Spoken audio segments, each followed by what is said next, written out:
I'm Emmett, and I made a bunch of winged weapons. Oh!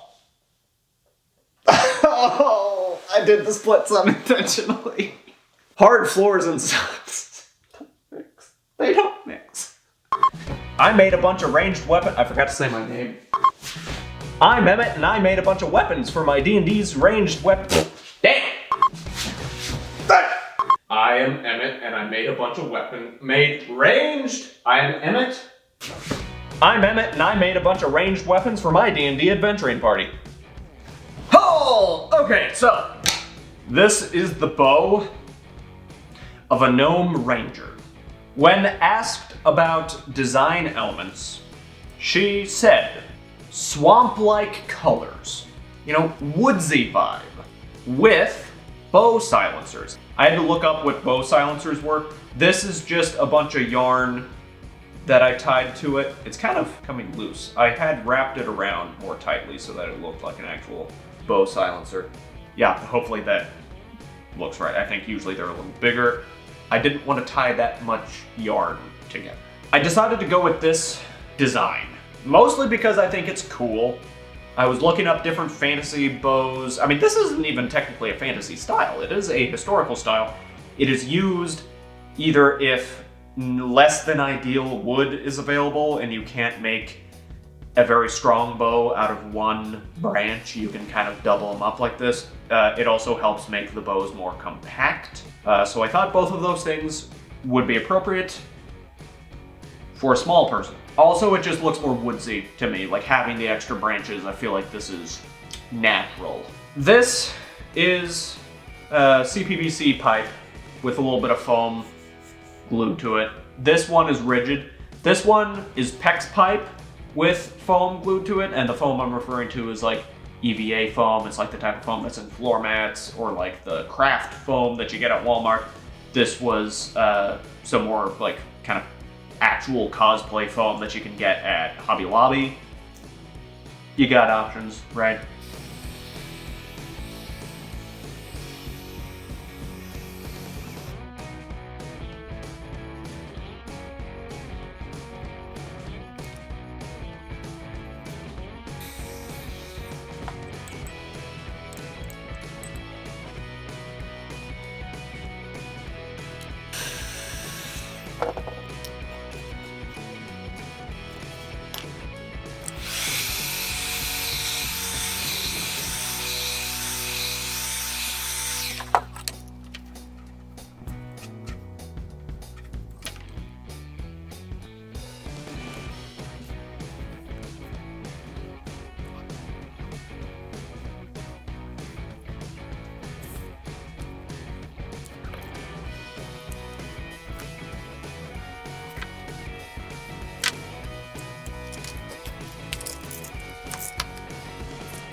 I discovered something really cool that is a really easy way to make things look like wood.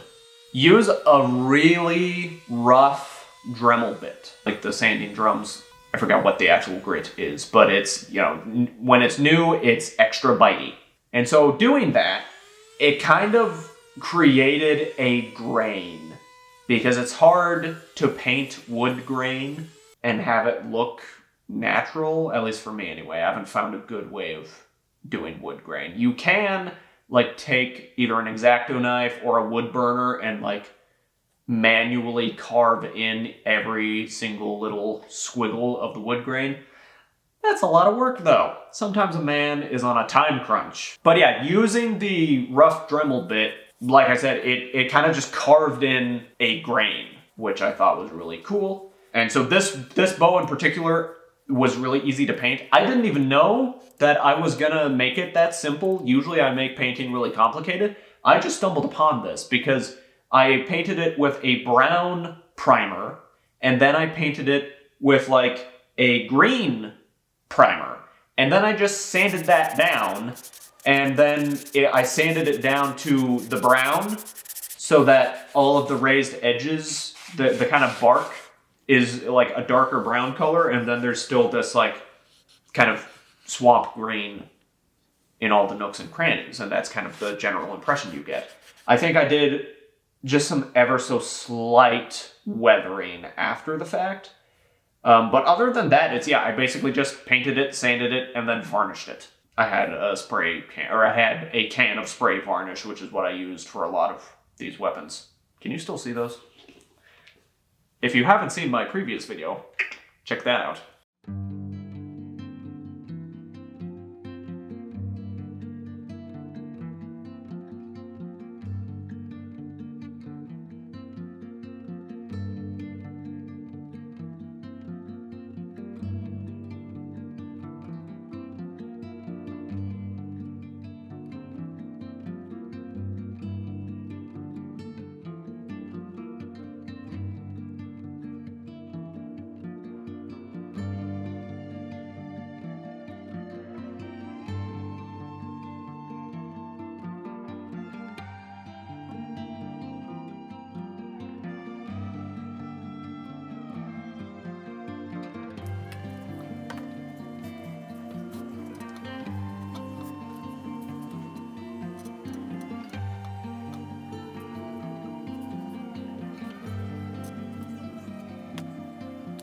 I wound this multicolored yarn around the ends to kind of hold the elastic in place. I braided the elastic. Well, I braided a lot of stuff. I braided this yarn too, just to, give it a little more oomph.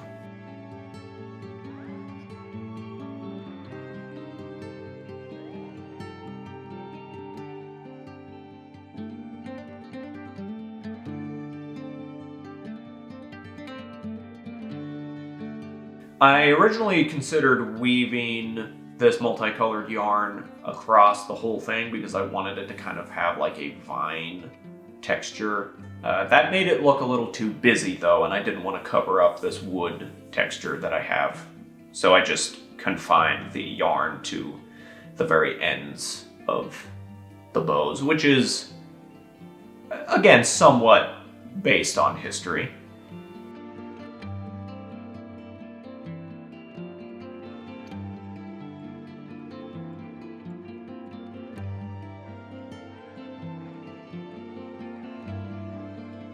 I tied a bunch of yarn together and then pulled it apart and frayed it to make the little bow silencers, or the string silencers.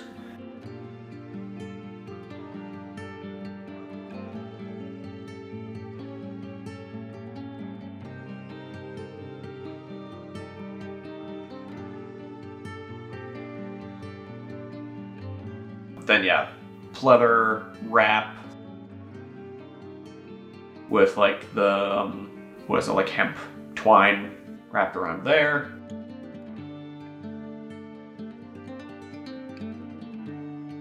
This one kind of functions like a semi-real bow. What I mean by that is that, like in a real bow, it is the branch that bends. The string is not elastic. With toys, usually it's the other way around. You make the string elastic, but I do like that this one actually does bend a little bit, and because of the elastic here, because this is rigid and this is elastic, so you can bend this and it actually pulls the bow kind of in a more realistic way. But yeah, it does function. So there's that. The arrows were kind of a last minute remembrance, right? I was just focused on making the bow. And then it was like just the other day that I was like, oh, I should make arrows for everybody. The arrows actually took a little bit of figuring. Well, not too much. I mostly say that because of these feathers. I had some cat toys with feathers, so that's what the fletching is. But originally, when I was test firing it, I did not have this extra ridge on the bow. So the arrow was resting right on my hand, and there was kind of a sharp edge on the spine of the feather, the quill, and it gouged my thumb. So I had to change that a little bit. I wrapped a little bit of foam around here to try and make a transition point so that it's not so sharp. And then I added this extra little ridge so that that is now what the arrow slides against, rather than sliding against my fingies or her fingies, your fingies, if you are watching this. Protect your fingies. Oh yeah, and then these little sunflowers were just random little buttons that I found at Walmart. I was looking for yarn, and then on an end cap there's just these little flower buttons, and I was like, that is appropriate.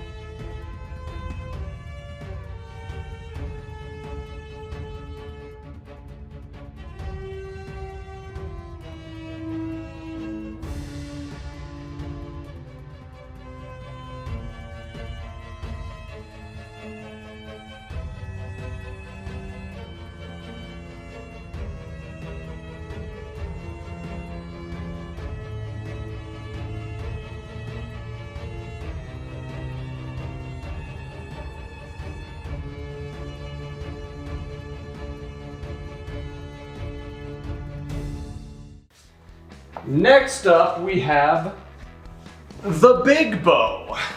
This one, the limbs do not bend on this one. This one is more of the toy style elastic string. And a note on that, speaking of like protecting your fingies. This is jumping ahead a little bit, but you see this little yarn section here? You can't see it if I wiggle it, but originally I had elastic all the way across here, but when I test fired it, it slapped my thumb so hard. Like that would... I'm doing terrible things with my thumbs. So yeah, I cut it and then tied a little yarn here to ease the tension so that the string isn't so taut, but also because the yarn does not hurt as bad when it slaps your thumb. And then I did the same thing here where I had to add a little extra guard so that the bow slides against that, or the arrow slides against that. When I asked the party, trying to be secretive, but you know, just like, hey, you know what does everybody's weapon look like? The guy that this bow was going to actually had two options. One was like a scimitar, or this light bow that we had found. The scimitar was the reward, because if in case you haven't seen my previous video, these weapons are like enchanted weapons that we got as a reward for one of our acts of heroism. But this one was something that we just stumbled upon previously. But his character is primarily an archer, and he said that he likes the light bow because it takes him back to the D&D cartoon. So yeah, the bulk of it is PVC pipe, or CPVC to be precise. I did use actual joints. I could have just bent a piece of pipe, right? But I wanted it to be more consistent than that. I did bend this section. And to bend the pipe, you have to like warm it up with a heat gun a lot, which gets very hot. Thankfully, I never actually burnt my fingers, but you know, protect your fingies. So yeah, I bent that and like kind of pieced it together and transitioned it down a size in here. And then I flattened the pipe at the very ends to try and start this little flared out accent. I don't know. There's probably a name for this, whatever this kind of cap on the bow would be. I assume there's a name anyway. I don't know it. And then that section of the pipe is also what I drilled the hole through for the string to attach.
So the wood was made using the same method that I made the other bow out of, except with that bow, it was kind of an accident. Like I stumbled upon that wood grain. With this one, I did it on purpose, and I kind of made all of the wood before adding the gold sections, just so I could focus on painting that before moving on to the next thing, and then I glued on the foam. This flare element took a little bit to figure out like the patterning of. Just thinking about the design of it, what would have worked the best is to cut each of these three out of their own individual pieces of foam and glue them together. But I needed there to be something inside of there for this hole so that it's solid when the string attaches. So I kind of just built up bits of foam around the pipe.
There are still some seams.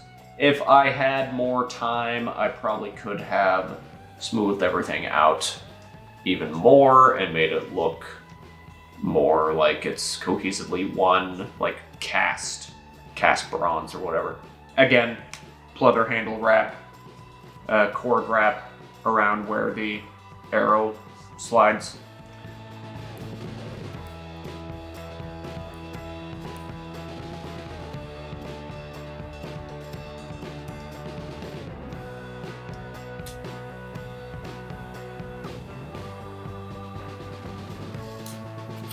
So it's supposed to be kind of my creative interpretation of the D&D show. It is obviously a little different. It is a light bow, but it's not that specific bow. But I wanted that nostalgia factor, so I wanted it to be reminiscent enough. This is the most powerful bow. Actually, no, I'm not gonna.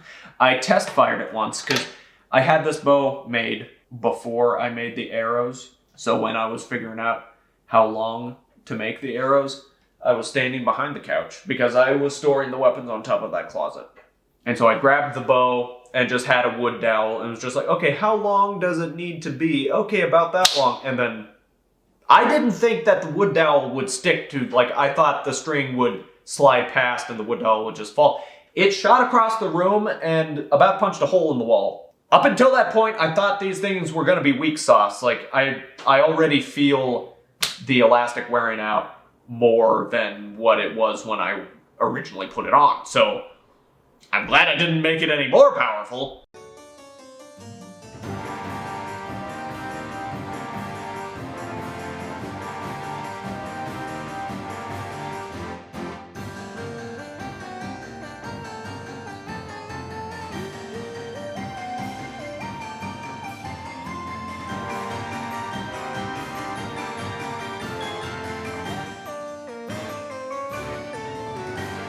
It looks like my camera's about to die. I have one more weapon to go. I think I'm gonna need to go ahead and change the batteries though. Hopefully that is still keeping all of my footage. I forgot that the card I'm using right now is a card, and it's an old card that was glitchy. I just now noticed that it stopped recording. Hopefully it was recording everything though. But yeah, I was talking about my plan and why it took me a while to make the crossbow. I thought he had a sling from what I remembered of our last game, and I thought that a sling would be easy to make. So I was saving it for last because I knew it would be quick and simple, just braid some cord, tie it to some leather, it's a sling. I was also gonna make like a pouch full of rocks for it. I thought that would actually be the longest part of the process. But at our next session, because it's a monthly game, which is a casual pace for me. I don't mind doing it monthly. I think the DM would like to do it more often. It's worked out. That's a tangent though. So yeah, at the next gathering, I realized that he did not have a sling. He instead had a crossbow because I was paying attention to it. Okay, what is his? What is his magical weapon? Okay, it's a crossbow. Oh, it's gonna take me a lot longer to make a crossbow than it will to make a sling, but here we are.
So yeah, I made the wood part and the metal part separately, and then glued them together. And then there was an image that I'd found of a real crossbow that like had the limb bound with a bunch of cord. So that's what it took inspiration from. The cord itself is not holding it to the body of it. It's just glued on there, but you know, it's still wrapped around, so it's extra support. It's secured on there. This part will not break. I might be a little bit concerned about this part breaking, but this part will not break. That flew farther than I was expecting. I don't see any hole in the wall. Oh no, there's a dent!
Alrighty then. Well, that's all of the D&D weapons. Wait, no, it's not. I still have one more. And now it comes full circle.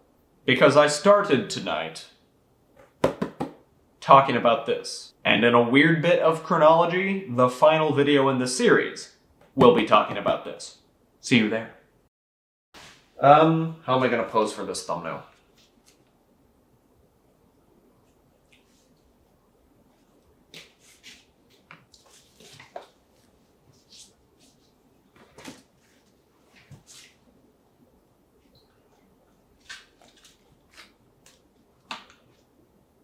Ignore the teeth marks.